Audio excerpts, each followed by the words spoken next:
Hi officers. இந்த வீடியோவில் நம்ம இந்திய நீதி அமைப்புகள் அலகு 4 இந்திய ஆட்சியல்ல இந்திய நீதி அமைப்புகள் இந்த டாபிக் ஃபுல்லாகவே நான் நோட்ஸ் எடுத்து வச்சுருக்கேன். அது இந்த வீடியோவில் ஃபுல்லாக பார்க்கலாம், ஸ்கிப் பண்ணாமல் பாருங்கள். வாங்க பார்க்கலாம். இந்திய ஆட்சியல்ல இந்திய நீதி அமைப்புகள் விதிகள் 124 147 வரைக்கும் இந்திய நீதித்துறை சம்பந்தமான உடன்படிக்கைகளை கொண்டுள்ளது. இந்திய நீதித்துறை சம்பந்தமான உடன்படிக்கைகளை கொண்டுள்ள சரத்து 124 முதல் 147 வரை. அப்புறம் சரத்து 129 உச்ச நீதிமன்றத்திற்கு ஒரு நீதிமன்றத்திற்குரிய அனைத்து அதிகாரங்களும் நீதிமன்ற பதிப்பிற்கு தண்டனை அளிக்கும் அதிகாரமும் உள்ளது அப்படின்னு சொல்லுகிற சரத்து 129. அப்புறம் 262 அடுத்து சரத்து 262 என்ன கூறுகிறதுனா, குறிப்பிட்டுள்ள மாநிலங்களுக்கிடையான நீர் வழங்குதலின் தலையீடு தொடர்பான சட்ட தீர்ப்பாயங்களுக்கு அந்த சட்ட தீர்ப்பாயங்களுக்கும் அதில் ஆகிற செலவினங்களை சரி செய்கிறது 361 சொல்லுது. அந்த சட்ட தீர்ப்பாயங்களுக்கு அதாவது நீர் வழக்குகளில் தலையீடு தொடர்பான சட்ட தீர்ப்பாயங்களுக்கு குறிப்பிடுகிற சரத்து 262. அப்புறமா சரத்து 32 உச்ச நீதிமன்றத்திற்கு அடிப்படை உரிமைகளை வழங்குகிறது. அது கடமை. உச்ச நீதிமன்றம் அடிப்படை உரிமைகளை மக்களுக்கு அளிக்கிற கடமையாக வழங்குறது சரத்து 32. அப்புறம் சரத்து 136 இது என்னென்னா, பிற நீதிமன்றங்கள் அதாவது இராணுவ நீதிமன்றங்கள் இல்லாத பிற நீதிமன்றங்கள் வழங்கிய தீர்ப்பு, உத்தரவு, கட்டளை, தண்டனைக்கு எதிராக தன்னிடம் முறையிட்டு கொள்ள அனுமதி வழங்கும் சரத்து 136. சரத்து 143 ஆலோசனை அளிக்கும் பங்குன்னு சொல்கிற சரத்து 143. சரத்து 137 நீதி புனராய்வு செய்ய அதிகாரம் உள்ளது உச்ச நீதிமன்றத்துக்குன்னு சொல்கிற சரத்து 137.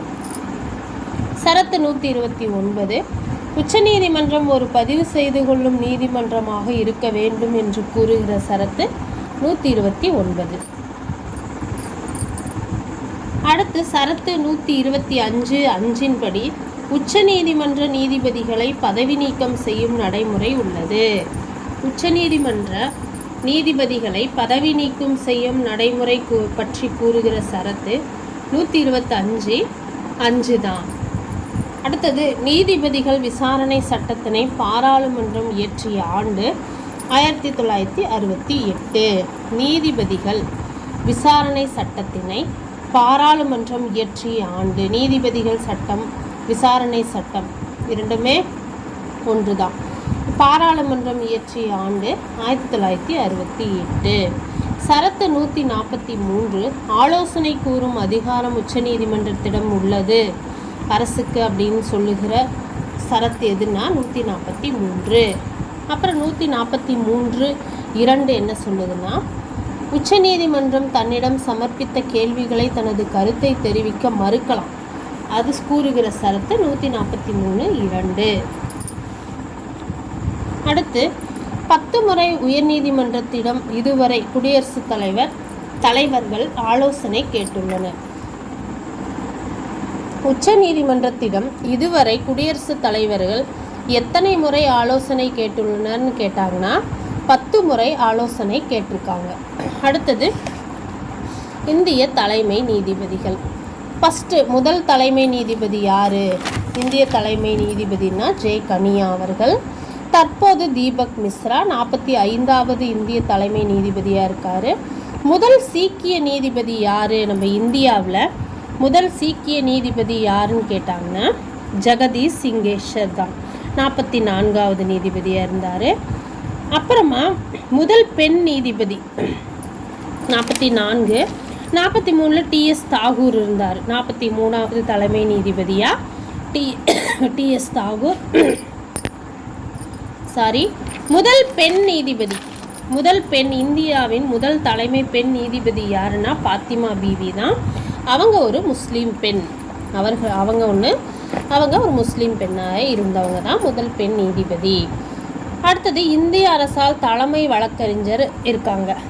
அவர் குடியரசுத் தலைவர் எந்த சரத்துப்படி நியமனம் செய்கிறார் இந்திய அரசு தலைமை வழக்கறிஞரை அப்படின்னா சரத்து 76 படியாக தான்.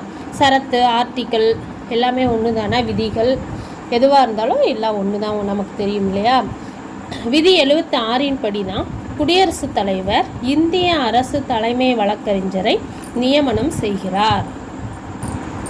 அடுத்தது இந்திய அரசு தலைமை வழக்கறிஞர் கொடுத்ததான சரத்து 76(2) என்ன கூறுதுன்னா, அவர் மத்திய அரசின் சார்பில் எல்லா வழக்குகளுக்கும் ஆஜராகுதல் அப்படின்னு எந்த சரத்து விதி சொல்லுது அப்படின்னா சரத்து 76(2) தான். இந்திய அரசின் தலைமை வழக்கறிஞர் மத்திய அரசின் சார்பில் எல்லா வழக்குகளிலும் ஆஜராகும் அதிகாரத்தை கொடுக்கிற சரத்து 76(2). அப்புறம் சரத்து 143 அரசுக்கு ஆலோசனை வழங்கலாம். யார்? இந்திய அரசு தலைமை வழக்கறிஞர் இருக்கார் இல்லையா, அவர் சரத்து 143 படி தான் நம்ம இந்திய அரசாங்கத்துக்கு ஆலோசனை வழங்குறாரு. அப்புறம் தற்போது யார் இருக்கார் இந்திய அரசு தலைமை வழக்கறிஞர் அப்படின்னா கே வேணுகோபால் அவர்கள் தான் தற்போதைய இந்திய அரசு தலைமை வழக்கறிஞர் ஆவார். யார்? கே வேணுகோபால். அடுத்தது உயர்நீதிமன்றம். சரத்து 214 ஒவ்வொரு மாநிலத்திற்கும் ஒரு உயர்நீதிமன்றம் இருக்கணும் அப்படின்னு சொல்கிற சரத்து எதுன்னு கேட்டாங்கன்னா 214. அப்புறம் சரத்து 231 அதாவது ஒன்று அல்லது அதற்கு மேற்பட்ட மாநிலங்கள் அல்லது யூனியன் பிரதேசங்களுக்கு பொதுவான ஒரு உயர்நீதிமன்றத்தினை அமைக்கலாம் அப்படின்னு சொல்கிற சரத்து எதுன்னு கேட்டாங்கன்னா சரத்து 231. அப்புறமா சரத்து 215 விதி 215 என்ன சொல்லுதுன்னா ஒவ்வொரு உயர்நீதிமன்றமும் ஒரு பதிவு நீதிமன்றம் ஆகும் அப்படின்னு சொல்லுகிற சரத்து 215. அப்புறம் 1963ஆம் ஆண்டு 15வது சட்டமன்றம் திருத்தத்தின்படி 62 உள்ளது. 1963ஆம் ஆண்டு 15வது சட்டமன்றத்தின்படி 62 உள்ளது. அடுத்தது சரத்து 222 குடியரசுத் தலைவர் பணி இடமாற்றம் செய்யலாம் அப்படின்னு சொல்கிறாருங்க. எந்த சரத்து சொல்லுது அப்படின்னா 222. அப்புறம் சரத்து 226 அடிப்படை உரிமைகளை காத்தல் உத்தரவுகளை கொடுக்கறது இதெல்லாம் சரத்து 32 படியாக 226 அடிப்படையில் தான் கொடுக்குறாங்க.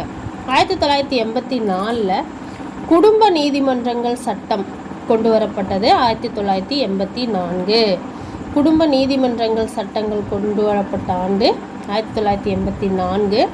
சரத்து 227 என்னன்னா ஆயுதப்படைகளின் தீர்ப்பாயங்களை மேற்பார்வையிடும் அதிகாரம் உயர்நீதிமன்றத்திற்கு அளிக்கிற சரத்து 227. அடுத்து சரத்து 235 உயர்நீதிமன்றம் நியமனம் பணியிட மாற்றம் பற்றி உயர்நீதிமன்ற நீதிபதிகளை நியமனம் செய்கிறது, பணியிட மாறுதல் செய்கிறது, இதனை பற்றி எல்லாம் கூறுகிற சரத்து விதி 235.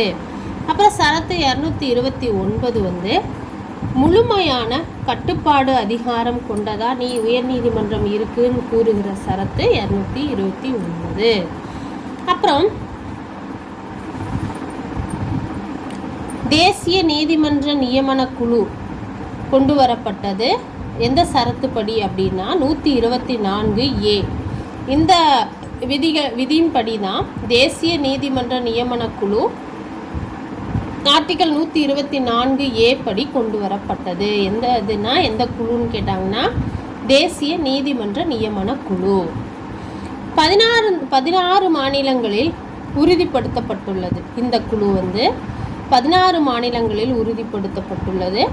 31 டிசம்பர் 2014 தான் குடியரசுத் தலைவர் ஒப்புதல் வழங்கினார். இந்த குழுவுக்கு அதாவது தேசிய நீதிமன்ற நியமன குழுவுக்கு குடியரசுத் தலைவர் ஒப்புதல் வழங்கிய ஆண்டு எதுன்னு கேட்டாங்கன்னா 2014 31 டிசம்பர் அன்று தான் குடியரசுத் தலைவர் ஒப்புதல் வழங்கினார்.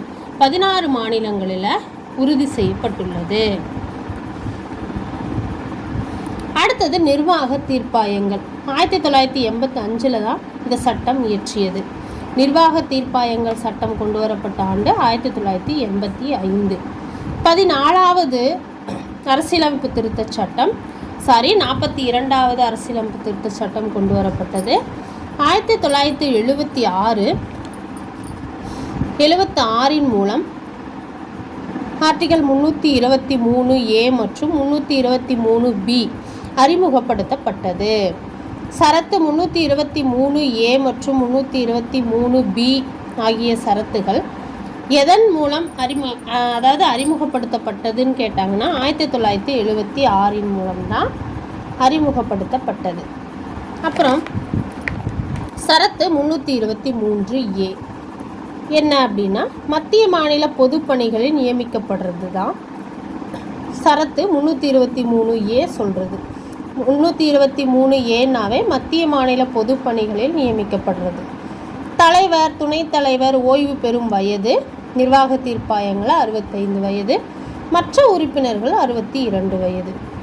அடிப்படை உரிமைகள் பிரிவு 32, செல்லுபடி ஆகாது அப்படிங்கிற பிரிவு 13.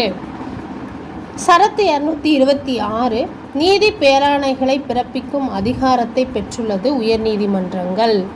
உயர்நீதிமன்றங்கள் நீதி பேராணைகளை பிறப்பிக்கும் அதிகாரம் பெற்றுள்ளது என்று கூறுகிற சரத்து 226. வீவர்ஸ், இந்த வீடியோ உங்களுக்கு ரொம்ப பிரயோஜனமாக இருக்கும்னு நினைக்கிறேன். மற்றும் ஒரு முக்கியமான வீடியோவில் பார்க்கலாம். நன்றி, வணக்கம்.